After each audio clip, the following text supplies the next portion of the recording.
අම්මලා තාත්තලා ත්‍රිවිධ හමුදාවේ කියන්නේ වෙල් ඩිසිප්ලින් රස්සාවක් කරන ගෙවල් වල දරුවෝ ඒගොල්ලන්ගේ බිරින්දෑවරුන්ට ඉතා තද නීති දාලා තියෙනවා.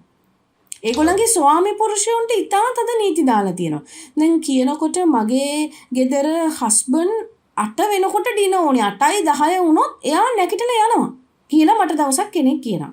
ඒක කියනකොටම මම අහන ඊළඟ ප්‍රශ්නේ තමයි යාගේ අම්මයි තාත්තයි කොහෙද වැඩ කරේ.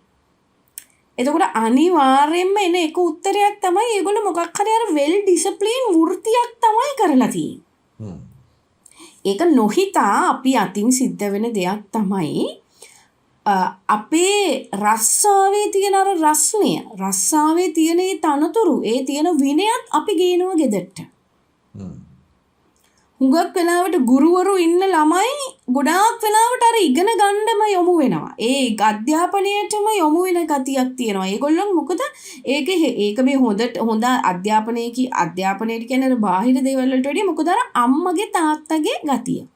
නිකමට හිතන්නකෝ තාත්තා පාතාල නායකයෙක් නම් එතන දරුවෙක් බිහි වෙන්නේ නැහැ බණ භාවනා කරන. වෙන්න පුළුවන් ඒක හරියම රෙයා. මොකද අර දරුවට ඒ ආభాෂය අපි දකින්නේ.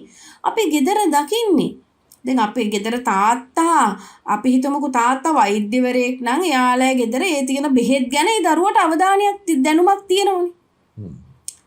ගැමුණු හිතන්න දැන් අපේ අම්මගේ තාත්තගේ වෘත්තිය කියන එක අපිට දැනෙනවා. මොකද අපි ඒ වචන ඇහෙනවා, අපි ඒගොල්ලන්ගේ හැසිරීම දන්නවා.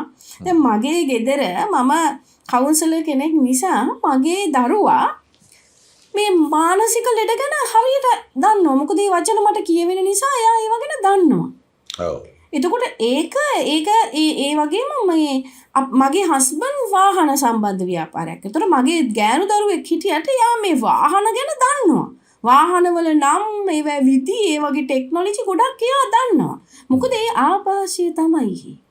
අපි හිතනවා අපේ දරුවෝ අපිව දකින්නේ අපි කියනේ වැහෙන්නේ නැහැ කියලා. ඔන්න ඕවා ඒගොල්ලෝ ඇබ්සෝබ් කරගන්නවා වගේම අම්මයි තාත්තයි කියන එක වචනයක් ඇති දරුවෙකුගේ මුළු ජීවිතේම වෙනස් වෙනවා.